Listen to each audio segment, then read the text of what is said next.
Reka tuguhe ikaze kuri turatsinze wawe. Uyu munsi tugiye kwigana uburyo ushobora kuba ufite telefone imwe wenda ijyamo simukadi ebyiri, ariko ufite simukadi eshatu wenda udafite agatelefone gatoya, ukaba iyo simukadi yindi uba wasize nko mu rugo ushobora kuyikonekitingaho cyangwa se ukayihuza na telefone yawe. Simukadi mu gihe wayitaye mu rugo ukazajya uyitaba mu gihe bayihamagaye kandi utayifite. Abenshi bakunda kubiha inyito ko ari ukumviriza ngo sheri wawe, ngo ushaka kumva ibintu avuga byo bamuganiriza, ukaba wamwumviriza mu gihe telefone arimo kuyikoresha. Gusa ubwo buryo burashoboka ariko ntabwo aribwo ndimo kubashishikariza, gusa nabyo ushobora kubikora.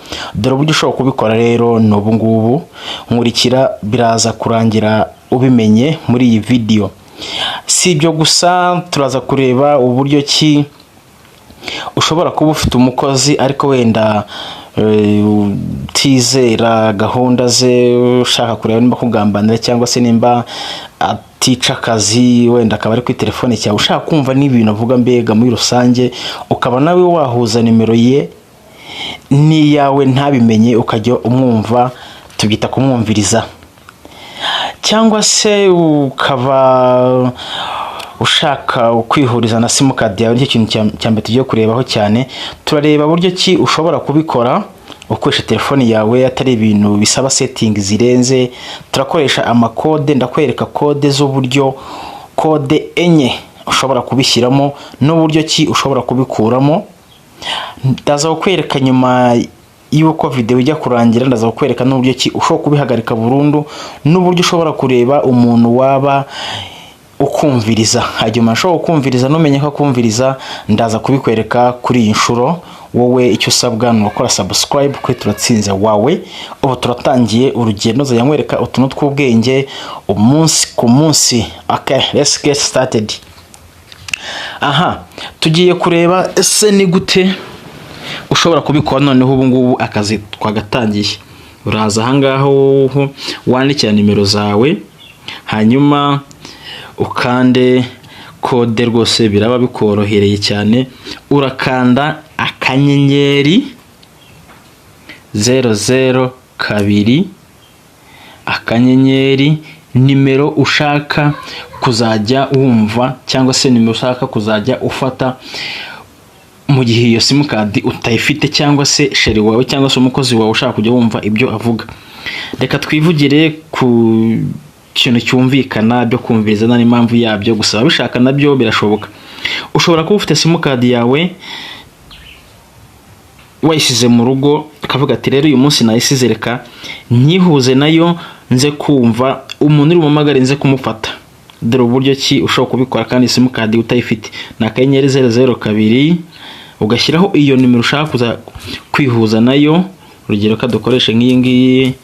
Aha, warangiza ugashyiraho urwego, ugakanda kuri simukadi ushaka yuko bazajya baguhamagara ukitabiraho. For example, reka dukoreshe nka simukadi ya mbere, iyi ni ya Airtel. Baguhereza kode, hanyuma iyo umaze kubikanda gutya bakubwira ngo mbihuje na Airtel, baravuga ngo call forwarding registration was successful. Uraza hano hejuru wumvishe ka message baguhaye, umanure, niho uhita ubibona. Warangiza ugakandaho, bikaza baguhereza voicemail, biki n'ibiki, fixed dialing numbers. Uzaza kuri call forwarding kubera yuko ushaka kubihuza. Hanyuma hari ukuntu bidahita biza bidafunguye, urategereza bigafunguka. Hanyuma warangiza iyo ubonye gutya bidafunguye, ukana kuri always forward call to this number. Hari ukuntu iba yanditse nabi, urayireba ukaba wakweditinga. Nimba 0788 41 iyo utabishaka, nk'ubu niba mbigerageza utaninga off, ariko nimba shaka kubikora nzakanda kuri update. Ubwo nimara ku updatinga bihita bikunda, bazajya bahamagara nimero nshyizemo hano, nyitabire kuri ya Airtel. Ubonye ko ari Airtel twabishyizeho. Ubwo hano akazi ubuka shoje nk'umuhungu cyane. Hanyuma ubwo ni uburyo bwa mbere ukoresha, biba bikoroheye cyane. hanyuma hano kuri call forwarding urabibona hari ukuntu bakwereka ngo uzajya yitaba ngo when it is busy, mu gihe wenda iri busy. Hari ukuntu wenda ushobora kuba ufite nka sheri wawe cyangwa se nk'undi muntu runaka wenda atari kwa kundi babwiye ngo simukadi wayisize mu rugo, mu gihe bamuhamagaye ari busy wowe uhita uyitaba. Mu gihe bamuhamagaye ntayifate ushatse uhita uyifata, cyangwa se mu gihe idaciyemo nabwo ugahita uyifata, ariko ubwo ni uburyo bwa mbere ukoresha.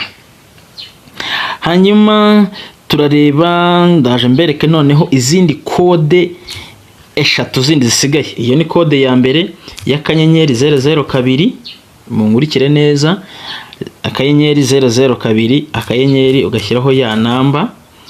Iyo ni kode ya mbere, hanyuma iyo twayibonye. Kode ya kabiri noneho, ariko tutarajya kuri kode ya kabiri, iyo ushaka kubikuramo tuvuge wenda ntabwo ugishaka gukomeza kumwumviriza, urakanda urwego 002 warangiza ugakanda iki, ugashyiraho urwego, ugakanda kuri ya simukadi yawe, biba birangiye. Baravuga ngo call forwarding service has been disabled. Ubwo no kuvuga ngo ntago nakongera kuyumviriza. Ariko aramutse wenda tuvuge n'undi muntu urimo kumviriza agiye gucekinga, ashobora kubona ko ujye umwumviriza. Ndaza kukwereka video igiye kurangira buryo ki ushobora kubikupa ntazagere amenye yuko bigeze kumwumvirizaho, ukabisiba totally. Tujye kuri kode ya kabiri. Kode ya kabiri urakanda akanyenyeri 6 akanyenyeri ya nimero ushaka kumva 078841, hanyuma ugashyiraho urwego, ukanda kuri ya simukadi. Ubwo iba itangiye, ni uburyo rwose biba byoroshye cyane. Ibi ngibi biba binarangiye byo kujya muri ya setting, it is not necessary. Iyo ni kode ya kabiri. Hanyuma ushaka kubihagarika nabwo ukanda urwego 61, ukongera ugakanda urwego, ugakanda kuri ya simukadi. Urabona ko nabyo bitabikora iki, bihita bivamo. Call forwarding service has been disabled. Kode ya kabiri uzakanda akanyenyeri 62 akanyenyeri ya nimero, hangize ukanda urwego wemezeho, nayo biba bikunda nabyo. Kubikuramo nabyo ni muri bwa buryo uhinduraho mu gihandi kubyestaramo, ukanza akanyenyeri hano hubanza urwego 62, then ugashyiraho urwego ukakanda yes, bihita bikora iki, biva muri no kubabwiye ngo call forwarding service has been disabled. Kode ya kane rakanda *67 then number ushaka kuzajya wumviraho cyangwa se wumviriza, then ugashyiraho hash, warangiza ugakanda yes. Hanyuma barabwira ngo nabyo registration is successful.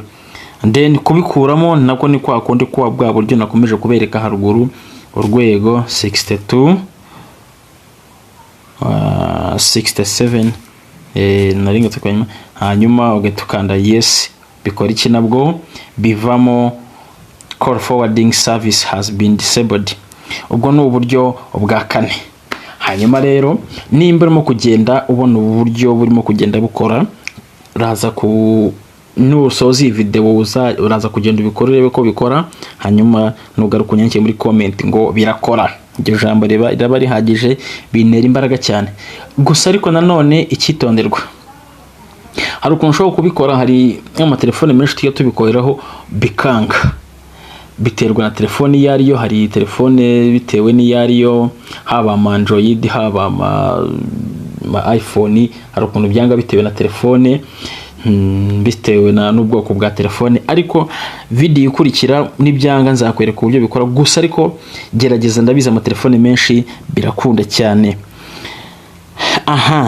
Ubu rero ngiye kureba, tugiye kubereka buryo ki ushobora kubisiba totally, ukabideretinga burundu, ndetse ugasiba icyitwa umwanda cyose gikorerwa kuri simukadi yawe utabizi. Nkurikira gatoya ntago ari ibintu bigoye, ni code gusa ukanda. Turakanda urwego rwa mbere, dushyira urwego rwa kabiri, then dukande 00 kabiri, dukande urwego, twemeze kuri simukadi, ya simukadi yawe uzi ukeka ko hari ibintu bishobora kuba bikorerwaho, byose ubisibe burundu. Barakubwira ngo byose byamaze gukora kuba gute, call forwarding, uvuga ngo byose was successfully elajwa byose byararangiye. Elashwa ijambo nyine abahanga nimwe muzi kubisoma, ariko ubu buryo burakora cyane, byose biba bikoze iki, birangiye. Icyitwa umwana cyose ushobora kuba kiri kuri simukadi yawe cyose kiba kivuye hehe, mu nzira. Nta muntu ushobora kuba yakuvogera mu buryo bumwe cyangwa se ubundi. Niba ukunze ino video, nyandikira muri comment tikomerezaho, umbaze n'ikindi kintu wifuza ko nazagukorera kuri video ushaka, cyangwa se kuri video ikurikiyeho umbwiriye ngo uzanywere kuri iki, uzatubwire kuri iki, cyangwa se umamagare kuri namba yanjye murayibona aho ngaho hejuru, hanyuma ndagenda ngufasha umunsi ku munsi. Urundi rugendo utangiye, nkurikira wowe, uzagenda umenya byinshi cyane kuri telefone yawe, cyangwa se no mu bundi buzima busanzwe. Rebaho kuri YouTube yanjye ngi turatsinze wawe, uragenda ubona utuntu twinshi dutandukanye tw'ubwenge. Urugendo ruratangiye, gende turatsinze wawe, reka tugaruke.